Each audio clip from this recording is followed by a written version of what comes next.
명절이 끝나고 고속도로를 타고 돌아오는 길 영수는 아내와 말이 없었다. 차 안에는 라디오가 잔잔하게 흐르고 있었지만 머릿속은 소음으로 가득했다. 아내는 조수석에서 피곤한 듯 조용히 눈을 감고 있었고 영수는 무표정하게 핸들을 잡은 채 창밖을 멍하니 바라보았다. 가을 하늘은 유난히 높고 맑았지만 그의 가슴속은 먹구름이 드리워진 듯 무거웠다. 처가댁에서 명절을 보내던 중 우연히 사촌형의 근황을 듣게 되었다. 이름은 태식. 어릴 적 명절 때나 얼굴을 보던 사이였고 따로 연락을 주고받는 사이도 아니었다. 어릴 적엔 그냥 조용하고 유난히 금에 집착하던 이상한 형으로 기억됐다. 용돈을 받으면 다른 애들이 장난감이나 군것질에 쓰던 돈을 꼭 금반지나 금목걸이를 사는데 썼던 형. 당시 어른들도 쟨 도대체 왜 저러냐며 혀를 찾고 영수는 그저 특이한 형 정도로만 생각했다. 그랬던 태식이 요즘 금값 상승으로 인해 10억을 벌었다는 얘기를 들었다. 그것도 우연히 삼촌과의 대화 중에 툭 던져진 말이었다. 태식이 요즘 금값 오르니까 신났다더라. 옛날부터 금 모으더니 이번에 그냥 대박 났지 뭐. 얼마나 벌었대요?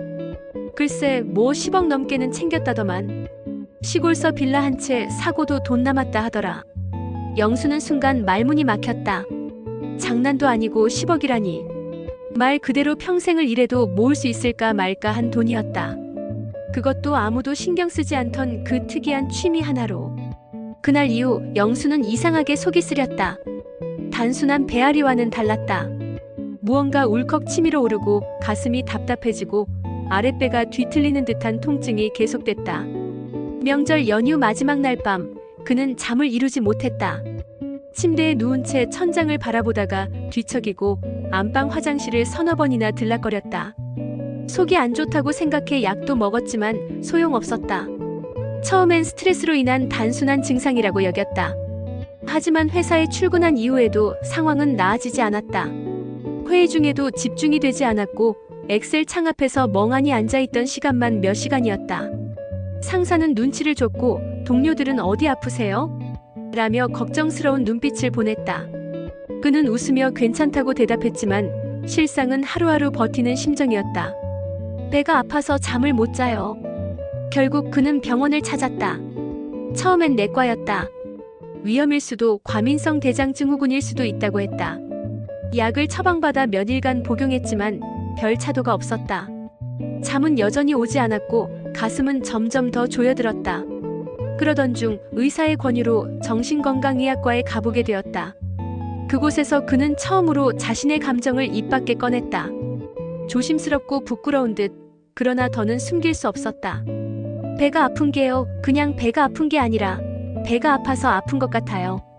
누가 돈을 벌었다는 걸 들었는데 자꾸 그게 머릿속에서 떠나질 않아요. 그 사람이 미운 것도 아닌데 그냥 너무 억울한 느낌이 들어요. 의사는 고개를 끄덕이며 차분하게 질문을 이어갔다. 그리고 말해주었다. 질투나 박탈감은 누구나 겪는 감정이고 그 자체가 병은 아니라고. 다만 그 감정이 일상생활을 방해할 정도로 심화되었을 때는 충분히 상담이나 치료가 필요하다고. 영수는 그 말에 이상하게 눈물이 났다. 자신이 작고 한심하게 느껴졌지만 동시에 누군가가 그 감정을 인정해준다는 사실에 위로를 받는 기분이 들었다. 그날 밤 그는 병원에서 받은 심리 상담 일지를 펼쳐들고 천천히 읽어내려갔다. 거기엔 자신이 느꼈던 감정들이 하나하나 설명되어 있었다. 상대의 성공이 자신의 실패처럼 느껴질 수 있음, 공정하지 않다고 느끼는 세상에 대한 분노, 노력하지 않은 사람이 성공했다는 환상에서 오는 자괴감 같은 문장들이 있었다. 영수는 책상에 앉아 자신을 돌아봤다. 그는 성실했다. 대학 졸업 후 30년 가까이 같은 업계에서 묵묵히 일해왔다. 아이들을 키우고 아내와 함께 집을 마련하고 부족 하나마 꾸준히 저축하며 살아왔다. 별다른 취미도 없었고 리스크 있는 투자는 늘 피했다.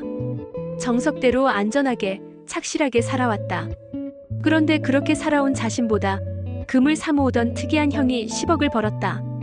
그 차이가 억울했던 것이다. 노력과 결과의 불균형. 그는 그것이 세상의 이치임을 알면서도 감정은 그렇지 않았다. 이후로도 영수는 한동안 태식의 얘기를 지워낼 수 없었다. 눈을 감으면 금괴가 떠올랐고 숫자 10억이 눈앞에 아른거렸다. 태식의 모습은 직접 본 적도 없는데 자꾸 상상되었다. 금괴를 쌓아놓고 웃고 있는 모습, 고급 승용차에서 내리는 모습, 고급 빌라에서 창밖을 내려다보는 모습. 다 허상이었다.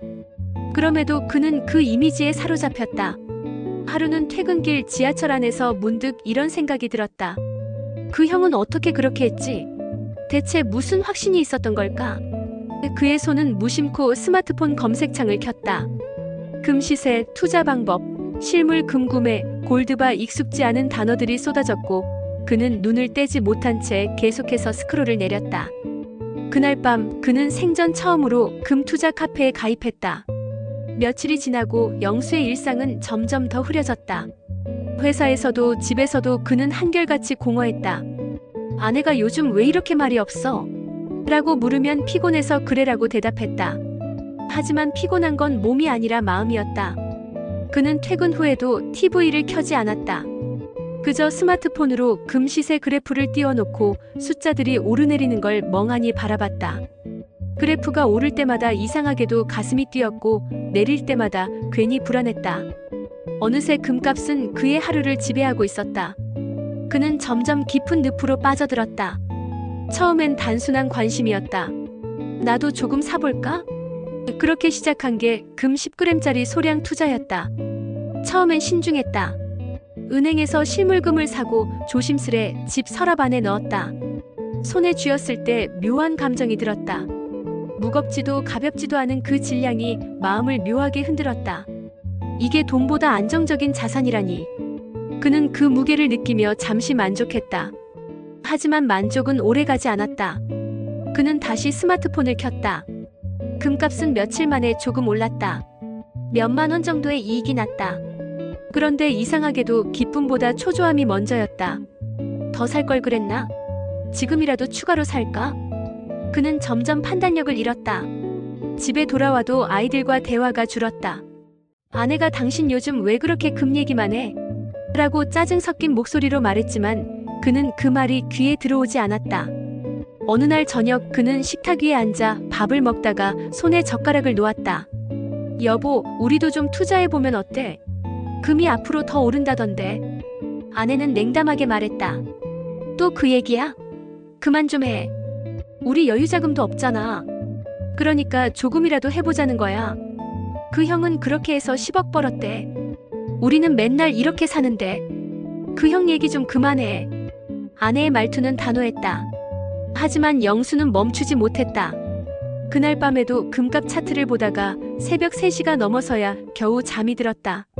며칠 뒤 그는 결국 은행 적금을 깨서 금을 조금 더 샀다. 숨기듯 구매했다. 아내가 모르게. 이건 투자야. 가족을 위한 결정이야. 스스로를 그렇게 설득했다. 하지만 그 무렵부터 그의 배는 다시 아프기 시작했다. 뱃속 깊은 곳이 쥐어짜이듯 아팠고 명치 끝이 타들어가는 느낌이었다. 내과에서 받은 약은 전혀 듣지 않았다.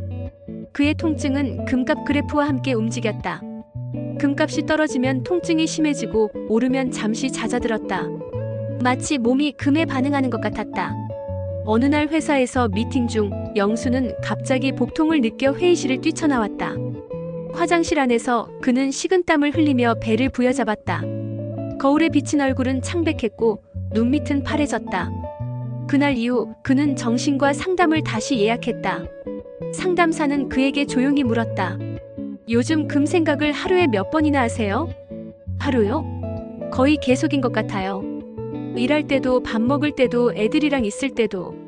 그럼 금이 오르면 기분이 좋아지시고 내리면 불안해지시나요? 맞아요. 완전히요. 심지어는 꿈에서도 그래요. 의사는 한참 그를 바라보다가 조심스럽게 말했다. 그건 단순한 질투나 스트레스가 아닙니다. 집착입니다. 그리고 그 집착은 당신이 느끼는 불공평함과 연결되어 있어요. 영수는 아무 말도 하지 못했다. 그 말이 정확히 그의 마음을 찔렀기 때문이다. 그는 평생을 정직하게 살아왔다. 남을 속이거나 편법을 쓰거나 운에 기대지 않았다. 그런데 세상은 그런 자신을 보상하지 않았다. 오히려 이상하게 살던 사람이 대박을 터뜨렸다. 그게 견딜 수 없었다. 그날 밤 그는 금고를 열어 금괴를 꺼내 들었다. 형광등 아래 반짝이는 금빛이 눈을 찔렀다. 하지만 그 반짝임은 아름답지 않았다. 오히려 불편하고 불안했다. 손에 쥔 금이 점점 무겁게 느껴졌다. 그 무게는 금속의 무게가 아니라 마음의 무게였다. 이게 대체 뭐라고? 그는 혼잣말을 내뱉었다. 순간 배가 다시 뒤틀렸다. 통증이 심해져 몸을 웅크렸다. 금괴를 떨어뜨리며 바닥에 무릎을 꿇었다. 눈앞이 아찔했다. 아내가 놀라 달려왔고 병원으로 실려갔다. 의사는 원인을 묻는 그에게 조용히 말했다. 스트레스성 위험이 심각합니다. 이 정도면 단순한 위험이 아니라 정신적 요인이 강합니다. 그날 이후 영수는 금을 바라보지 않기로 했다. 금고는 자물쇠로 잠갔고 스마트폰의 금 시세 앱도 삭제했다. 대신 아내와 산책을 하고 아이들과 밥을 먹었다. 시간이 걸렸지만 통증은 조금씩 가라앉았다. 그러나 완전히 사라지진 않았다. 어느 날 TV에서 뉴스가 흘러나왔다. 최근 금값이 또다시 사상 최고치를 경신했습니다. 그 순간 그의 손이 잠시 멈췄다. 배 안쪽이 미세하게 쿡 하고 찔렸다. 그는 미소를 지었지만 눈빛은 흔들렸다. 그는 천천히 숨을 내쉬며 스스로에게 말했다. 괜찮아. 이제 그건 내일이 아니야. 하지만 마음 한켠에서는 작은 목소리가 속삭였다. 그래도 조금만 더 버텼으면 나도. 그는 그 목소리를 애써 무시했다. 창밖엔 초겨울 바람이 불고 있었다.